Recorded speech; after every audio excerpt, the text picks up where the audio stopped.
అందుకే అందుకే ఒక్క నిమిషం sir. Right, I'll come back to again Ajay గారు, I'll come back to again. మనం sir. I'll come back to again మనం కంక్లూజన్ వైపు వెళ్దాం. తులసిరెడ్డి గారు, తులసిరెడ్డి గారు, మీరు ఫైనల్గా అంటే ఈ పూర్తి అంశాన్ని ఒక కంక్లూజివ్గా ఫోన్ చేసావు, నేను వీడియోలో మాట్లాడుతున్నాను తెలుసు కదండి. తులసిరెడ్డి గారు, మనం దీన్ని కంక్లూజివ్గా చూడాలంటే ఇవాళ జరిగినటువంటి ఘటన మొత్తాన్ని కావచ్చు, అంటే ఈ మొత్తాన్ని అసలు అల్లు అర్జున్ ఒక్క నిమిషం పక్కనెడితే ఇన్ని రోజుల తర్వాత కళ్యాణ్ మాట్లాడినటువంటి మాటలు కావచ్చు, కళ్యాణ్ గారు మాట్లాడినటువంటి మాటలు కావచ్చు, లేదంటే రేవంత్ రెడ్డి ప్రవర్తించిన తీరుని హుందాగా మెచ్చుకున్నారనేటువంటి మాట అందరి దగ్గర నుంచి వినిపిస్తున్నప్పుడు కూడా అసలు దీన్ని కంక్లూజివ్గా చూడాలంటే ఎలా చూడాలి? ఇప్పుడు ఇక్కడ 3 అంశాలు. ఒకటి దుర్ఘటన. దుర్ఘటనకు సంబంధించి ఖచ్చితంగా ఇది పోలీసుల వైఫల్యం. పర్మిషన్ ఇచ్చి జరిగినా పోలీసుల వైఫల్యం, పర్మిషన్ ఇవ్వకుండా అతను వచ్చినా కానీ రాకుండా చేయాల్సిన బాధ్యత వాళ్ళది, అది పోలీసు వైఫల్యం. 2 విధాలుగా ఏ విధంగా పోలీసుల వైఫల్యం. రెండవది మానవత్వం గురించి డెఫినెట్ గా వచ్చేసేసి మానవత్వం విషయంలో అందరూ ఆలోచించాల్సి, అల్లు అర్జున్ ఆలోచించాలా, ప్రభుత్వం వచ్చేసి ప్రభుత్వం తరపున ఎవరిన పోయి ఉండాలా, కాబట్టి నిర్మాతల తరపున పోయి ఉండాలా, సంధ్యా థియేటర్ తరపున కానీ, లేకుంటే అల్లు అర్జున్ బంధువుల తరపున పవన్ కళ్యాణ్ కానీ. కాబట్టి మానవత్వం విషయంలో కొంత వచ్చేసి అపరిస్థితి జరిగిన మాట వాస్తవం, అది రెండవది. ఇక మూడవది ఓవరాల్ గా పవన్ కళ్యాణ్ గారు మంచి మాట మాట్లాడారు, సినిమా ఫీల్డ్ లో మార్పు రావాలని. ఎస్, రావాలి. దానికి నంబర్ 1 ముందు సెన్సార్షిప్ గానే రావాలి. పుష్ప 1 సినిమాకు ఏ సెన్సార్ అయినా ఇస్తారా? నిజంగా సెన్సార్ సక్రమంగా పనిచేస్తే పుష్ప సినిమాకు, నేను చూడలేదు అనుకోండి, వచ్చి మామూలుగా వినడము, దానికి ఎవరైనా సరే సెన్సార్ ఇస్తారా? కాబట్టి సెన్సార్ ఏం చేస్తుంది? Censor board number 1. రెండవది ప్రభుత్వాలు, ఆడ గాని ఈడ గాని ఎందుకేలా ప్రభుత్వాలు వచ్చేసి ఈడ కొందరి సినిమాలకు ఇవ్వచ్చు, ఆడ అందరి సినిమాలకు కానీ ఎందుకేలా బెనిఫిట్స్ అవకాశాలు, ఎందుకే వాళ్ళు వచ్చేసేసి ధర పెంచుకునే అవకాశాలు? అంటే ఇది ఈ సిస్టమ్ కొత్తగా గతంలో లేదే.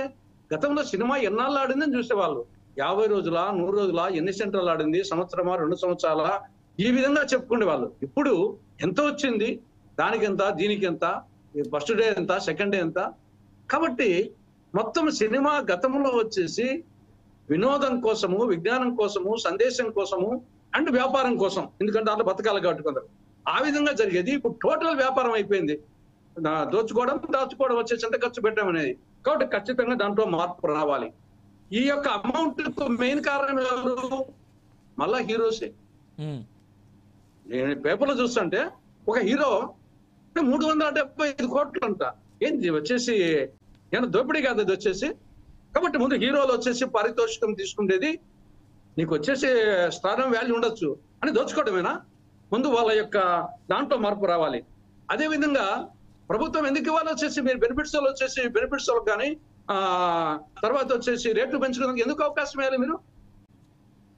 కాబట్టి ప్రభుత్వాలు తప్పు వచ్చేసి గతంలో ఇచ్చిన తప్పు, ఇప్పుడు రేవంత్ రెడ్డి గారు తీసుకున్న నిర్ణయం కరెక్ట్. అదే నిర్ణయం వచ్చేసి రేపు ఆంధ్రప్రదేశ్ గవర్నమెంట్ తీసుకోవాలా. రేపు సంక్రాంతికి అనేక సినిమాలు రాబోతున్నాయి. వాళ్ళు అడుగుతారు ఎందుకు కేవలం వచ్చేసి నువ్వు వారం రోజులు సంపాదించేటి సంవత్సరంలో సంపాదించు. ఎనీహో సినిమా హాల్కు ఇప్పుడు నెట్ లో చూసేదానికి సినిమాలు చూసేదానికి చాలా తేడా ఉంటుంది. కాబట్టి వారం రోజుల లోపల చూసేవాళ్ళు, బ్లాక్ లో పెట్టుకునే వాళ్ళు, అదే వచ్చేసి ఒక 100 రోజులు 200 రోజులు ఆడితే అరిమెట్గా వచ్చేసి అట్లా డబ్బులు వస్తాయి, ఈ యొక్క స్టాంపీడ్ జరగదు. అదే ఒకటి ఆలోచించాలా. ముఖ్యంగా అభిమానుల యువత ఏమంత కొంచెం విచక్షణ జ్ఞానం అవసరం లేదా? అభిమానులు వచ్చేసి పులపిచ్చితో కొందరు, కొన్ని బూత్ మాటలతో కొందరు, కొన్ని డైలాగ్ వచ్చేసి బుల్లెట్ పాయింట్స్ తో కొందరు, ఈ విధంగా యూత్ వచ్చేసి ఏమంత విషయం వచ్చేసి ఇక్కడ కూడా వచ్చేసి ఏమి పిల్లల యూత్ కంటే ఉంది. కొంత పెద్దవాళ్ళు కూడా వచ్చేసి కొందరు వచ్చేసి ఆడోళ్ళు. ఇప్పుడు ఇక్కడ ఈ సన్నివేశంలో వాడు పిల్లగాడు అంటే 9 ఏళ్ల వయసు ఉండి ఉండే అర్థం ఉంది. సరే పిల్లగాని వచ్చేసి వాళ్ళ ఆయన తీసుకుని పోతాడు.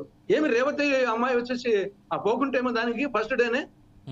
కాబట్టి మనం అది ఏమనంటే సినిమా చూడంటారు అని చెప్పేసి నా మీద కూడా విమర్శ చేయొచ్చు. కానీ ఏదైనా సరే వాస్తవం మాట్లాడుకోవాలి. పిల్లగాడు 9 ఏళ్ళోడు, మనకు పిచ్చి ఉంది, ఈయన చూసి సరే ఫస్ట్ డే చూడాలనుకున్నాడు, భర్త పిలుచుకొని పోతాడు.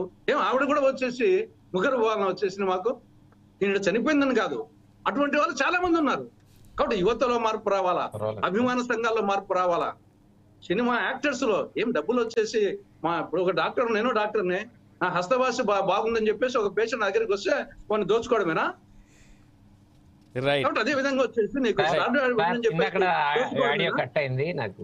రైట్ అజయ్ గారు, కమ్ బ్యాక్ టు అజయ్ గారు, కమ్ బ్యాక్ టు నేను మళ్ళీ మీతో మాట్లాడిస్తాను. కాబట్టి అందరిలో బహుముఖ మార్పు రావాలి. పవన్ కళ్యాణ్ గారు చెప్పినట్టు సినిమా రంగంలో మార్పులు రావాలి. అది సెన్సార్ కా నుండి ప్రేక్షకుల వరకు అభిమాన సంఘాలు, యాక్టర్స్, నిర్మాతలు, తర్వాత వచ్చేసి తర్వాత నటులు, ఇళ్లలో కూడా మార్పు రావాలి.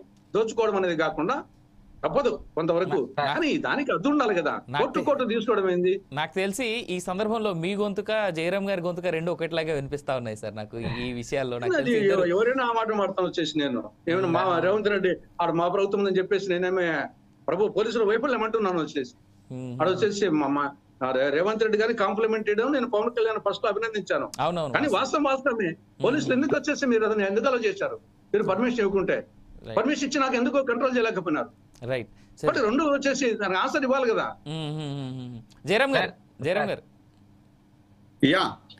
జయరాం గారు, సో నాకు తెలిసి మీరు తులసిరెడ్డి గారి కామెంట్స్ తో ఏకీభవిస్తారేమో అని అనుకుంటున్నాను. నాకు ఎందుకో మీ ఇద్దరు వాయిస్ ఒకేలా కనిపించింది ఇందాక. నేను మా సీనియర్ డాక్టర్ కాబట్టి నేను సార్ ఒకటి ఇన్ఫర్మేషన్ తెలుసుకున్నాను.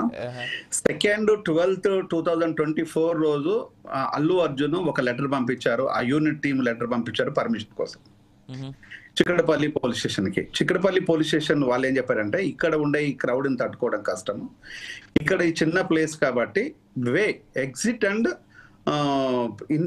ఇన్వే కూడా ఒకటే కాబట్టి ఇక్కడ ఇబ్బందులు ఉంటాయి, ఈ ఇబ్బందులు తట్టుకొని మేము ఆ పర్మిషన్ ఇవ్వలేం, హీరో ఇక్కడికి రాకూడదు, హీరోయిన్లు రాకూడదు, సినిమా టీం ఎవరు రాకూడదు, ఒకవేళ వచ్చినా ఒక్క నిమిషం అండి, ఒకవేళ వచ్చినా కూడా సైలెంట్ గా వచ్చిందండి. అల్లు అర్జున్ టీం ఇవ్వలేదు, థియేటర్ యాజమాన్యం పంపించింది. వాట్ ఎవర్ ఇట్ టీమ్, అందరూ టీం అని చెప్తున్నాను. సో ఇక్కడ వాళ్ళు అడిగితే వాళ్ళు దానికి రిజెక్ట్ చేశారు. ఇది 3rd రోజు వాళ్ళు దీన్ని రిజెక్ట్ చేశారు, చిక్కడపల్లి పోలీస్ స్టేషన్ రిజెక్ట్ చేశారు. 4th రోజు యాజ్ యూజువల్ గా అల్లు అర్జున్ వెళ్ళాడు. ఈ వెళ్ళటము అల్లు అర్జున్ కనుక సినిమా లాగా వెళ్తే ప్రాబ్లం లేదేం లేదు. ఇక్కడ అల్లు అర్జున్ వెళ్ళడానికి అక్కడ ఉండే విజువల్స్ చూసిన తర్వాత ఆ విజువల్స్ అన్ని గమనించినట్టు ఎక్కడ ఎలాంటి ఇబ్బంది కలగలేదు, చాలా పిన్ డ్రాప్ సైలెంట్ గా ఎవరి పనిలో వాళ్ళు ఉన్నారు. అల్లు అర్జున్ రావడంతో ఒక్కసారిగా గ్రూప్ ఆ టీం మొత్తం జనాన్నంతా అల్లు అర్జున్ చూడాలి, కలవాలి అనే దాని మీద మొత్తం వన్ వేగా మారిపోయింది.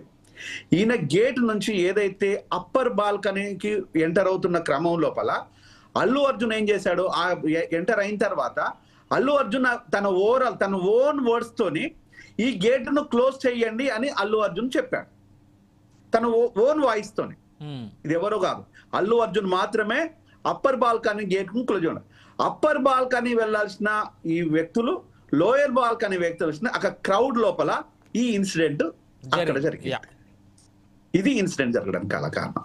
అంటే ఇక్కడ అల్లు అర్జున్ రాకపోతే ఇన్సిడెంటే లేదు, ఇష్యూనే లేదు ఇక్కడ.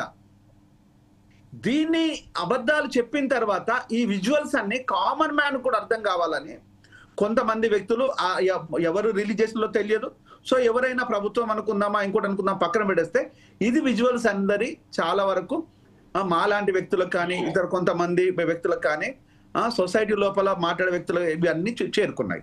మరుసటి రోజు దాని లోపల పేర్కొన్నాం, ఒక రోజు ముందే వచ్చేసినాయి. అంటే దీనిపైన జరుగుతున్న విషయాలు ఏం జరుగుతుందంటే ఇదంతా యాక్సిడెంటే, ఎక్కడ నాకు డిస్ప్యూట్ లేదు. సార్ చెప్తున్నట్టుగా కానీ నేను చెప్తున్నట్టుగా అంటే మీరు చెప్పినట్టుగా I'm agreed with that, no doubt about it. కానీ యాక్సిడెంట్ అయిన తర్వాత నీ రియాక్షన్ ఎలా ఉండాలి అది కదా కోరుకునేది. యాక్సిడెంట్ అనేది నీ చేతిలో లేదు, యాక్సిడెంట్ అయిన తర్వాత అది మొత్తం నీ చేతిలోనే ఉంది. ఐ మీన్ యూనిట్ చేతిలో, హీరో చేతిలో, ఉన్న ప్రొడ్యూసర్స్, డైరెక్టర్స్ అండ్ ఎక్సెట్రా వీళ్ళ చేతిలో ఉన్నది. ఇంతకుముందు సార్ చెప్పింది ఒక వాల్యుబుల్ మాట చెప్పారు తులసిరెడ్డి గారు, ఎర్ర చందనం అనేది ఇది ప్రభుత్వానికి సంబంధించిన ఆస్తి, ప్రజల ఆస్తి. దీని మీద సినిమా తీయటము, సర్టిఫికెట్ ఇవ్వడం, దీనికి ఉత్తమ రావటం, జాతీయ అవార్డు రావడానికి కూడా అనేక విమర్శలు ఉన్నాయి. ఇది వచ్చిందా కొనుక్కున్నారా అనే విమర్శలు కూడా ఉన్నాయి. జైభీమ్ లాంటి సినిమా అత్యున్నతమైన విలువలతో కూడిన సినిమాకు మాత్రము ఏ అవార్డు రాలేదు. ఒక దొంగ సినిమా తీసుకొచ్చేసి, అంటే రేపు ఏం చేసినా కూడా దొంగలు, మర్డర్లు, మానభంగాలు చేసిన వాళ్ళకు తీసుకొచ్చేస్తే 1978 లోపల బిల్లా రంగా అనే వాళ్ళు ఒక అమ్మాయిని, రేడియో జాక్ అమ్మాయిని, వాళ్ళ అమ్మాయిని రేప్ చేసి తమ్ముని చంపేసిండ్రు. వాటి మీద పేరు మీద కూడా చిరంజీవి గారు బిల్లా రంగా అనే సినిమా వచ్చింది, మోహన్ బాబు గారు చిరంజీవి గారు. కానీ దాని మీద సంబంధం ఉండదు, దాని పేర్లు మాత్రమే తీసుకుంటారు. మరి వాళ్ళని ఈరోజు దేశభక్తులాగానే చూద్దామా? అంటే ఈరోజు ఎక్కడ సొసైటీ లోపల ఏం ప్రశ్నించాలి? చిన్న సినిమా మీరు చెప్పే ఈ సోకాల్డ్ కొంతమంది ప్రొడ్యూసర్స్ చిన్న సినిమా పెద్ద సినిమా లాగా చేసిండ్రు. ఇంతకుముందు మస్తాన్ రావు గారు వచ్చేసి వారం రోజుల్లో కలెక్ట్ చేయడం తప్పులేదు అన్నారు. వారం రోజులుగా ఒక్క రోజులో కలెక్ట్ చేసినా తప్పులేదు, కానీ అది నైతికత కాదు. అది చిరంజీవి గారు చిన్న సినిమాలు అంటే శుభలేఖ సినిమా చిన్న సినిమానే, అది 100 రోజులు ఆడలేదా? మంత్రి గారు వియ్యంకుడు చిన్న సినిమానే, అది 100 రోజులు ఆడలేదా? న్యాయం కావాలి చిన్న సినిమానే, అది 100 రోజులు ఆడలేదా? అప్పటి ఖైదే చిన్న సినిమానే.